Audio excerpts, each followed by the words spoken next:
국민을 가겠습니다. 국회대열 경례. 바로 모두 자리에 앉으시기 바랍니다.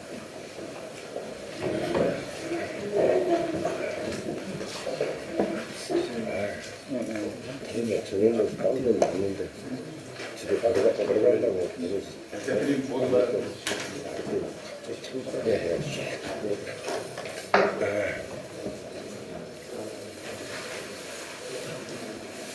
해병대 출신인 우리 장병원 원내대표가 독감에 걸려가지고 지금 다들 감기 조심하시기 바랍니다. 날씨가 갑자기 쌀쌀해졌습니다. 어제 전라북도 도당에서 기자회견을 가졌습니다. 김종회 위원장 주재로 전북 의원들이 전원 참석해서 새만금 태양광 단지 건설에 대한 우려를 표명하고 우리의 입장을 밝힌 바 있습니다. 오늘 최고위원회에서도 그 논의를 좀 했으면 합니다. 또 내일 문재인 대통령이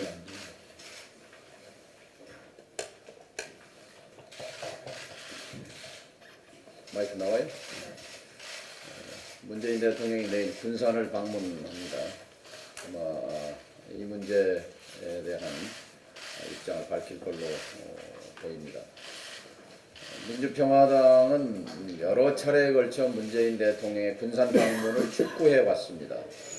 군산 조선소 폐쇄, 군산 GM자동차 폐쇄 등으로 군산 경제가 완전히 파탄, 절망 지경에 빠져 있는 상태 속에서 중앙정부의 구원의 손길을 기다리는데 지쳤고 결국 후보 시절부터 군산 조선소와 군산 자동차에 대해서 의지를 표명해온 문재인 대통령이 현장을 방문해 줄 것을, 그래서 대통령의 의지를 확인하고 싶다는 것이 전북도민의 희망이었고 또 평화당이 계속 촉구해온 바였습니다. 그 점에서 문재인 대통령의 군산 방문을 환영합니다. 우리가 기다려왔고 또 내일 군산 경제, 크게는 호남 경제 회생에 대한 분명한 입장을 밝혀줄 것을 기대합니다. 그리고 어제 또 하나 우리가 또 충격적인 사실을 밝혀낸 것은 신재생 에너지, 태양광을 지금 새만금에 건설한다고 하면서 그동안 지난 5년 동안 고형 폐기물, 독성 쓰레기 소각 발전을 신재생 에너지로 포장해서 이것을 집중적으로 호남 지역에 허가를 내준 데 대해서 분노를 표시했습니다. 전국적으로 50개의 쓰레기 발전소, 또 SRF 고형 폐기물 소각 발전소 허가를 내준 중에 전라남북도에 15개를 집중적으로 허가를 해줬고 특히 도심 복판에서 이걸 가동하는 문제에 대해서 신재생 에너지 촉진법 시행령에서 이것을 즉각 삭제해 줄 것과 도심에서 가동을 준비하고 있는 쓰레기 발전소 계획을 중단해 줄 것을 촉구했습니다. 자, 오늘 이제 국정감사 마지막 날인데요. 각 위원회에서 열심히 노력해 주신 의원님들께 감사드리고 여러 가지 이슈 중에 불평등 문제와 관련해서 우리는 그동안 집값을 잡아라, 땅값과 집값의 안정을 개혁정부답게 추진할 것을 여러 차례 촉구해 왔습니다만 국감에서 드러난 것 중에 하나는 우리나라의 소득 불평등, 자산 불평등 가운데 자산 불평등이 전체의 70%를 차지합니다. 땅과 집이. 그런데 이 정부 들어서도 계속해서 자산 불평등이 악화되고 있는 사실에 대해서 우려를 표명하면서 오늘 종합국감을 통해서 30대 재벌들이 10년 전에 8억 평을 갖고 있던 땅을 10년 사이에 18억 평으로 늘려버린 이 충격적인 사실 앞에서 당시 국토부 장관도 충격을 받았다고 말했습니다만 이 정부가 재벌 대기업의 비업무용 토지 매각에 관해서 어떤 개혁적인 입장을 표명할지 촉구하고 또 부동산 불평등을 줄이기 위한 노력을 기울이겠다 하는 말씀을 드립니다. 장병원 의원님. 네, 지난주에 우리 민주평화당은 공공기관 채용비리 국정조사와 사법농단 특별재판부 구성을 촉구했습니다. 이건 정략적 목적이 아니고 우리 사회의 기득권층에 의한 부정을 바로잡아서 제대로 된 정의를 세우기 위함이었습니다. 오늘로써 2018년도 국정감사가 마무리됩니다. 여야 원내대표들이 함께해서 발표한 결의였던 만큼 내일 즉각 국정조사와 특별재판부 구성 절차에 돌입해야 할 것입니다. 현재 국정조사는 여당이, 특별재판부는 한국당이 참여하지 않는 등 거대 양당이 거부하고 있습니다. 만약 끝까지 거대 양당의 거부로 국정조사와 특별재판부 구성이 실패한다면 거대 양당은 기득권 보호 정당임을 자인하는 격이 될 것입니다. 각 정당은 정치적 유불리를 떠나 기득권층의 부정척결과 정의로운 사회를 만들기 위한 노력에 거대 양당의 적극적 동참을 촉구합니다. 자유한국당 일각에서 5.18 북한 배후설을 퍼뜨린 김한원 씨를 5.18 진상조사위원으로 추천하려는 움직임이 있다고 합니다. 김한원 씨는 5.18 진상조사위원이 아니라 진상규명을 위한 조사의 대상입니다. 지 씨는 5.18 북한 배후설을 제기해 법원으로부터 여러 차례 배상 판결을 받았고 지난 25일에도 5.18 유족회 등에 9,500만 원의 배상 판결을 받은 바 있습니다. 5.18 진상조사위원회는 왜곡되거나 은폐된 진실을 규명함을 목적으로 하는데 5.18 왜곡에 앞장선 인사를 추천한다는 것은 법의 취지에 근본적으로 반하는 것입니다.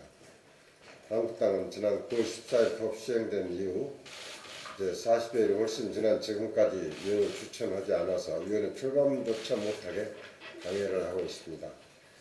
그런데 이제는 5.18 왜곡에 앞장선 지씨를 추천한다면 이는 의도적으로 방해와 왜곡을 하겠다는 것으로 맞게 볼 수 없습니다. 자유한국당은 더 이상 지체하지 말고 즉각 제대로 된 위원을 추천해서 진실 규명에 앞장서야 할 것입니다.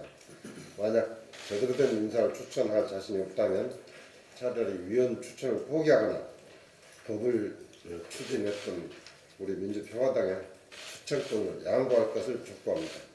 이상입니다. 네, 다음 유성현 최고위원님.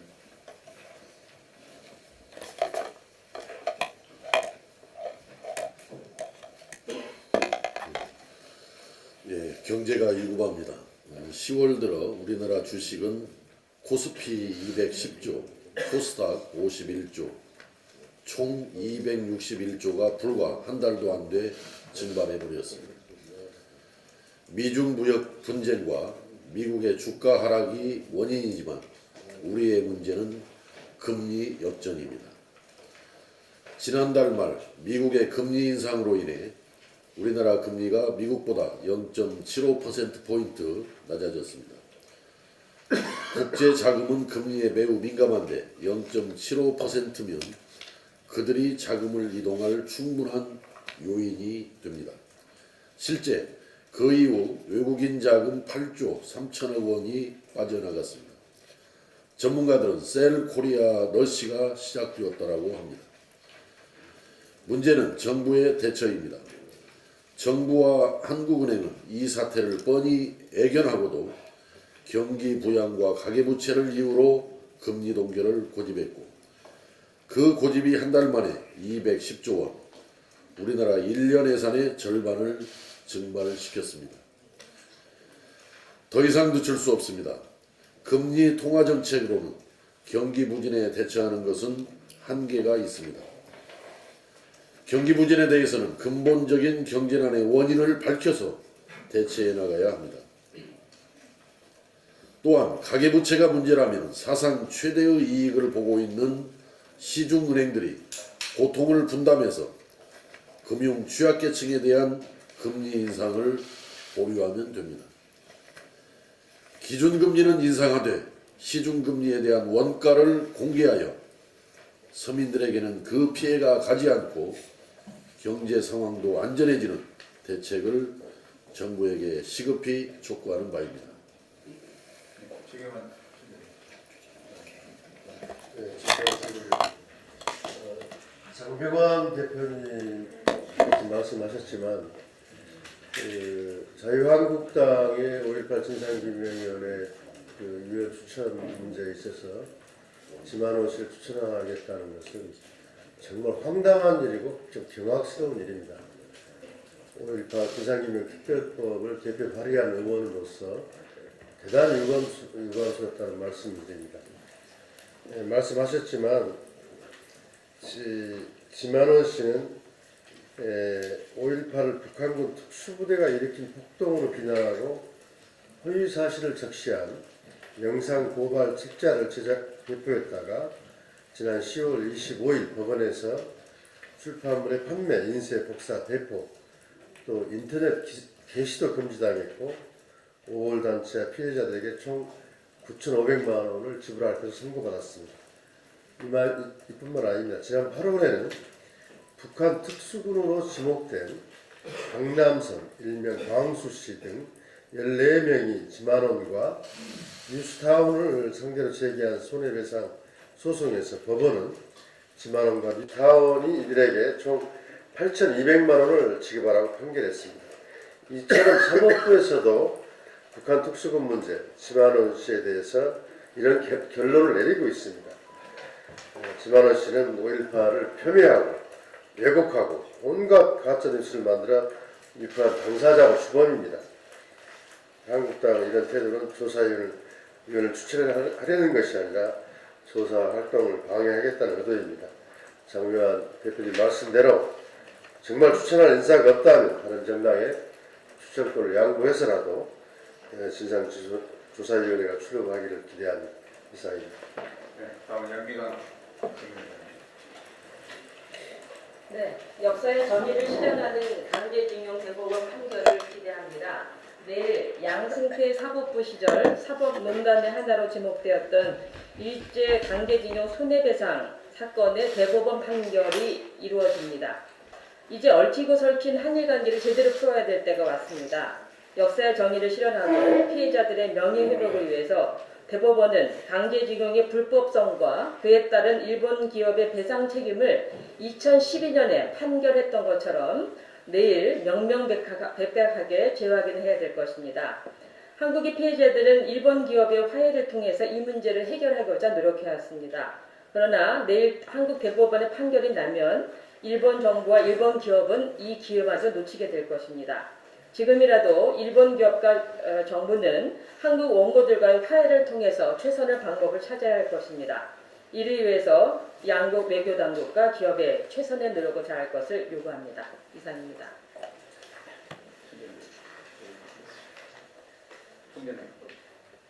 우리 김종희 의원님께서 발언하겠습니다.